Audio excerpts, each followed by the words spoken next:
Welcome po kayo mga bossing ko sa aming tahanan. Ito yung aming parking mga bossing.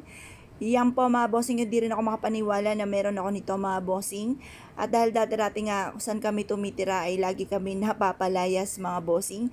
Kasi maliligalig din po talaga kami. Pero talagang dapat lang talaga na bumukod at magkaroon ng sarili. Basta sipag at tiyaga, huwag ka makalimot magdasal. At ito po isabay natin ng mga pampaswerte. Walang imposible mga bossing. Ito ang plano ko dito sa bungalow ito. Patataasan ko po yan soon. Tapos, ito yung mga bigay na mga halaman ng mga bossing, yung Birds of Paradise. Tapos, dito sa side dito mga bossing ko, ito naman yung Hawaiian palm mga bossing na golden. Yan. Mapapasin nyo, mahilig ako sa mga palm mga bossing. Ito naman yung Royal Palm mga bossing. Yan po, wala na ako nilagay na iba dito, kundi nagpa-landscape lang ako, nilagyan ko siya ng bato mga bossing.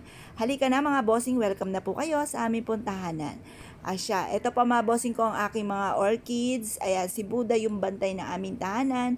Tapos, halika po dito mga bossing ko. Punta po tayo dito mga bossing. Ayan.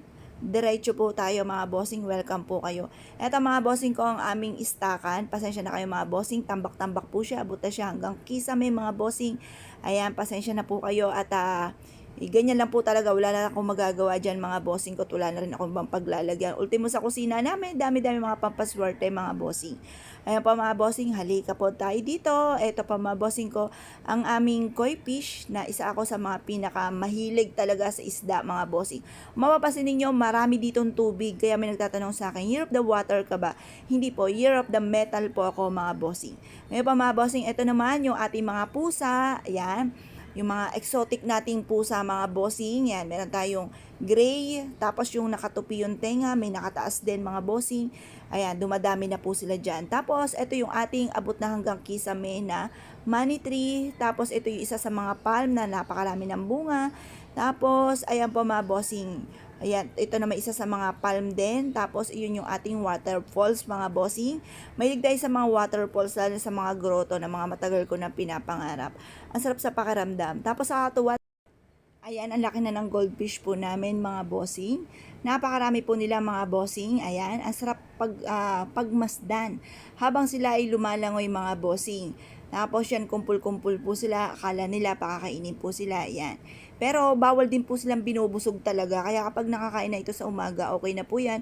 Ang ulit na ulit sa tanghali at saka sa hapon mga bossing. Ayan po, 'di ba? Ang gandang tignan mga bossing. Tapos ganoon din ang lagusgos ng tubig mga bossing mula sa ating pong grotto mga bossing. Eto na nga po mga bossing ko, ang ating tinanim na halaman ng isang araw na binidyo ko pa po ito. Ito po yung ating pong kawayan mga bossing ko na nilagyan ko ng mga lucky coin at saka mga ribbon na pula. Tapos yung sa Hodiyama na golden, tapos yung variegated at super golden na gabi. Tapos ito yung ating red palm na bigay na isa sa mga bossing ko dati. Tapos ito yung ating orchids, napakaganda ng bulaklak. Pero sa video hindi siya masyadong maganda, hindi siya masyadong malaki mga bossing. Ito naman yung abnormal kong mister. Ayan po mga bossing, nasa mood po yan. Pero kapag po ay wala sa mood, ako ay wag mong papasinin at yan po ay may topak. Yan pa mga bossing. O ito, ikot ko po kayo mga bossing ko dito sa side dito mga bossing. Maya maya, sa gawing kabila ko naman po kayo iikot mga bossing. Para sa mga bossing na nagnanais na pumunta po dito, welcome po kayo. Pero minsan po wala ako, sabihan nyo lang po kung kailan kayo pupunta mga bossing. Tapos ito yung ating golden arwana, ito yung silver arwana, tapos ito yung nagre-red and golden arwana. Tapos ito naman po mga bossing, ito yung silver din arwana. Tapos yan mga bossing ko, yung yayamaning itsura mga bossing. Pero sa totoo, wala nagsuswimming po dyan. Dahil busy ang taot po dito mga bossing ko. At ito ni mister ko, yan. Siya po ay laging nakaupo lang po siya dyan. Nagmamasid sa kanyang mga alagang arwana. At syempre, ito po mga bossing ko, ang isa sa mga paborito ko. Na matagal na namin pinapangarap na natupad mga bossing ko, ang waterfalls na napakaraming goldfish. Yan po mga bossing. Yan, syempre, yan po yung ating Malaberhen. Yan po yung magtagal ko nang pinapangarap mga bossing ko na natupad. At syempre, ito yung mga alaga natin na ibon. Tapos, ito naman si Ken. Yan po yung Pomeranian natin. Tapos, ito naman po, mga tulog po sila. Ito naman yung ating pag mga bossing ko na napakahaba ng dila. Ganon din yung isang pinakamaligalig na si Dokling mga bossing ko na pag mga bossing. Yan.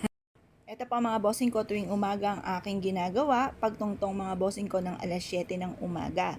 Ako po ay nagsisinda ng Chinese incense. Ang ginagawa ko, binubukod-bukod ko, dalawa-dalawa, tapos kukuha ko ng isang mga bossing. Kahit gaano karami, basta ganun ginagawa ko, para labis-labis ang blessing at hindi panakto lamang po mga bossing.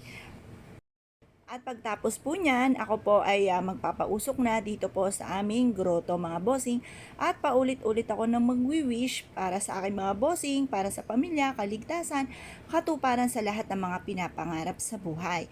Araw-araw ganito po ang aking pong ginagawa mga bossing. Lagi pong taimtim na panalangin na mula sa aking pong puso ang pagwi-wish din po ng maganda sa aking pong kapwa at ganon sa aming pamilya. At bukod po dyan, diretso na po ako mga bossing ko sa pugad na mga puro pampaswerte. Tayo pa mga bossing ko ay magbebel, magwi-wish ng paulit-ulit na maging matagumpay ang mga bossing, gabayan na matupad lahat ang mga pinapangarap. Yan po mga bossing ko, stop ko muna ang aking pag-upload at itong aking gagawin. At bukod po dyan mga bossing ko, lahat ng aking mga pampaswerte, paikutan ko po ito at paulit-ulit ako magwi-wish na maging matagumpay ang mga bossing, gabayan po sila, matupad lahat ang mga pinapangarap mga bossing. Lahat po yan, araw-araw na ganyan mga bossing. At mamaya, papasadahan ko pa po yan mga bossing. Hindi pa po yan tapos, parang ito lang yung mga nasa bungad, ito lang po yung inuuna po natin mga bossing. Ngayon pa mga bossing, ayan po. Ikot po tayo mga bossing ko sa pugad ng mga puro pampaswerte. Ayan na po yan. Bukod po dyan, marami pa po tayo mga stock. Ipapakita ko po sa inyo mamaya-maya mga bossing. Pugad ng swerte. Tara na po mga bossing ko, ikutin na po natin to. Ito po mga bossing ko ang nagagandahan nating lantern. Mula loob hanggang labas mga bossing ko ay napakarami mga pampaswerte. Baka kayo may maibigan po dyan, tingin-tingin lang po mga bossing. Tara na po mga bossing ko sa pugad po ng mga puro pampaswerte. Tara na po sa taas mga bossing, ayan. Ang dami natin mga natural stone mga bossing ko at iba't ibang animal sign, zodiac sign mga bossing. Tara na po mga bossing, ito po yung ating grapes na napakaganda sa loob ng ating tahanan na sumisimbolo ng kasaganahan at syempre yung ating Holy Family, yan po yung gabay po dyan, bantay po sa loob ng aming bahay. Ayan po mga bossing, napakarami natin mga pampaswerte. Ayan, ito po yung pinaka-office po namin mga bossing. Dito sila lahat nag-reply. Ultimo mga cellphone mga bossing ko ay aking pinauusukan. At pagkatapos yan mga bossing ko, itong mga angels natin na gabay at bantay. Ayan, napakaganda mga bossing. Super sale po siya mga bossing. Yan po yung nagtatawag ng swerte. At pagkatapos po niyan mga bossing ko, itutusok ko siya dito sa isang lagayan na puno ng barya at bigas mga bossing. Pag pumunta kayo mga bossing ko dito sa aming tahanan, may akala mo'y nasa batis po kayo mga bossing dahil sabay-sabay na mga waterfalls ang mga umaandar. Ako po'y naniniwala pagdating sa usapin ng tubig, ang tubig ay kasaganahan para tuloy-tuloy ang agos ng swerte at mabisa rin po ito na humihigop ng mga negatibong enerhiya.